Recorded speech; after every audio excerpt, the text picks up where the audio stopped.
Cordial saludo para todos. El tema a tratar, NIE 210. Acuerdo en las condiciones en los compromisos de la auditoría. Somos estudiantes de la Universidad Laica Eloy Alfaro de Manabí, Extensión El Carmen, carrera en Contabilidad y Auditoría.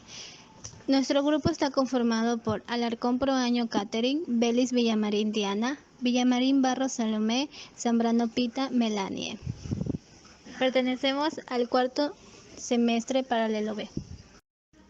NIE 210. Acuerdo en las condiciones en los compromisos de auditoría.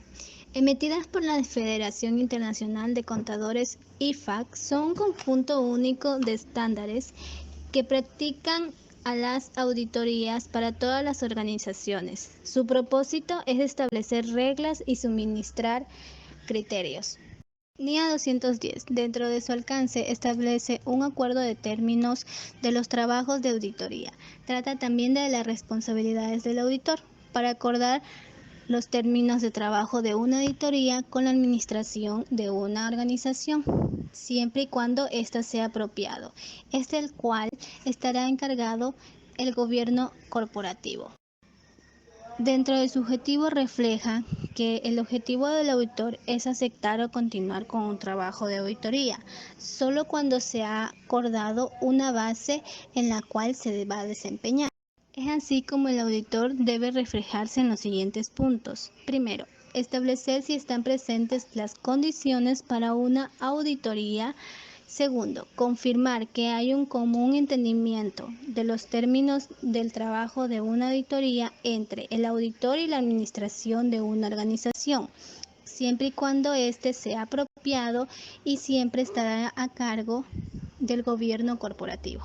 La NIE 210 consta de 5 requerimientos, los cuales son las condiciones previas para una auditoría, el acuerdo de los términos del encargo de auditoría, las auditorías recurrentes, la aceptación de una modificación de los términos del encargo de auditoría y las consideraciones adicionales relacionadas con la aceptación del encargo. A continuación explicaremos cada uno de ellos. Condiciones previas a la auditoría. Para determinar si concurren las condiciones previas a la auditoría, el auditor, en primera medida, determinará si el marco de información financiera que se utilizará para la preparación de los estados financieros es aceptable. Tal marco presenta relevancia, integridad, confiabilidad, neutralidad y comprensibilidad. En segunda medida, obtendrá la confirmación de la dirección de que ésta reconoce y comprende su responsabilidad en relación con la preparación de los estados financieros de conformidad con el marco de información financiera aplicable, así como en su caso su presentación fiel. De esta manera, los estados financieros deben ser de presentación razonable, es decir, que den un punto de vista verdadero.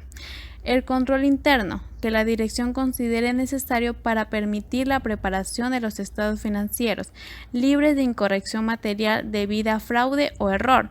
Y por último, la necesidad de proporcionar al auditor acceso a toda la información de la que tenga conocimiento la dirección, que sea relevante para la preparación de los estados financieros, tal como registros, documentación y otro material, además de información adicional que pueda solicitar el auditor a la dirección para los fines de la auditoría, y el acceso ilimitado al personal de la entidad de las cuales el auditor considere necesario para obtener evidencia de la auditoría. Ahora les voy a hablar acerca del acuerdo de los términos del encargo de auditoría. Aquí el auditor acordará los términos del encargo de auditoría con la dirección o con los responsables del gobierno de la entidad, según corresponda. Es decir, que el auditor deberá acordar los términos de trabajo de auditoría con la administración, los cuales deben ser registrados en una carta compromiso de auditoría.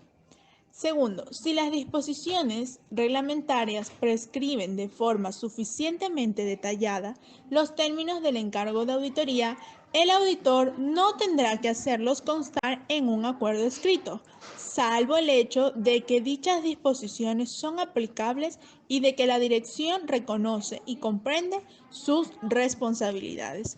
Esto se hace con el fin de evitar malentendidos. Sin embargo, cuando la ley prescribe con detalle estos términos, el auditor no necesita en sí registrarlos en un acuerdo escrito. sino simplemente el hecho de que la administración de la empresa lo reconozca y entienda las responsabilidades. Como tercer punto, con respecto al dictamen del auditor, en los casos en que la ley o regulación prescribe la composición o redacción del dictamen en términos y contenidos diferentes a los establecidos en las normas internacionales de auditoría. El auditor debe evaluar si los usuarios pueden malentender la seguridad obtenida en la auditoría y si alguna explicación adicional puede mitigar dicho malentendido. Dentro de las auditorías recurrentes, en las auditorías recurrentes, el auditor valorará si las circunstancias requieren la revisión de los términos del encargo de auditoría y si es necesario recordar a la entidad los términos existentes del encargo de auditoría. Aceptación de una modificación de los términos del encargo de auditoría. En un cambio en las circunstancias que afectan la auditoría, el auditor examinará la justificación como cualquier implicación legal o contractual del cambio. Un claro ejemplo de esto es cuando el auditor no consigue obtener evidencia de auditoría suficiente y adecuada con respecto a las cuentas por cobrar, y la entidad solicita que el encargo de auditoría se convierta en un encargo de revisión para evitar una opinión con salvedades o una denegación de opinión. También, el auditor no aceptará una modificación de los términos del encargo si no existe una justificación razonable para ello. Si se cambian los términos de dicho encargo de auditoría, el auditor y la dirección acordarán y harán constar los nuevos términos de este encargo en una carta u otra forma adecuada de acuerdo por escrito. Si el auditor no puede aceptar un cambio de los términos de este encargo de auditoría y la dirección no le permite continuar, el auditor procederá del siguiente modo.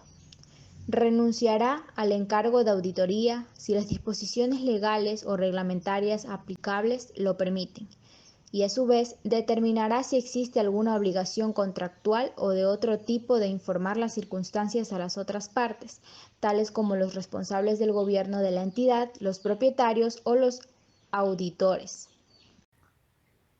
A continuación les voy a hablar sobre el requerimiento de consideraciones adicionales relacionadas con la aceptación del encargo. Dentro de este requerimiento encontramos las normas de información financiera complementadas por las disposiciones legales o reglamentarias, la cual nos dice que si existen disposiciones legales o reglamentarias que contemplen las normas de información financiera establecidas por un organismo emisor de normas autorizados o reconocidos, el auditor determinará si hay algún tipo de conflicto entre las normas de información financiera y los requerimientos adicionales. Y si existe algún tipo de conflicto, el auditor discutirá con la dirección la naturaleza de los requerimientos adicionales y acordará si los requerimientos adicionales pueden cumplirse mediante la revelación de información adicionales en los estados financieros o la descripción del marco de información financiera aplicable realizada en los estados financieros pueden modificarse en consecuencia. Y si ninguna de las actuaciones anteriores es posible, el auditor decidirá si es necesario expresar una opinión modificada con conformidad con la NIA 705. Marco de información financiera prescritas por las disposiciones legales o reglamentarias. Otras cuestiones que afectan a la aceptación. Nos dice que si el auditor determina que el marco de información financiera prescrito por las disposiciones legales o reglamentarias sería inaceptable si no estuviera prescrito por dichas disposiciones, el auditor aceptará el encargo de auditoría solo si se dan las siguientes condiciones: que la dirección acepte revelar la información adicional en los estados financieros que sea necesario para evitar que se introduzcan a error, y que los términos del encargo de auditoría se dispongan a que el informe de auditoría sobre los estados financieros incluya un párrafo de énfasis para llamar la atención de los usuarios sobre las revelaciones de información adicionales, y que salvo que las disposiciones legales o reglamentarias requieran que en la opinión del auditor sobre los estados financieros se emplee la frase expresan la imagen fiel. Por último, tenemos el informe de auditoría prescrito por las disposiciones legales o reglamentarias. Esta nos dice que en algunos casos las disposiciones legales o reglamentarias de la jurisdicción correspondiente establecen formato o la redacción del informe de auditoría en términos que difieren de manera significativa de los requerimientos de las NIA. En esta circunstancia, el auditor evaluará si los usuarios podrían interpretar erróneamente la seguridad obtenida de la auditoría de los estados financieros y, si este fuera el caso, si una explicación adicional en el informe de auditoría podría mitigar la posible interacción errónea. Además, si el auditor concluye que una explicación adicional en el informe de auditoría no puede mitigar las posibles interacción errónea, el auditor no aceptará el encargo de auditoría, salvo que esté obligado a ello por las disposiciones legales o reglamentarias.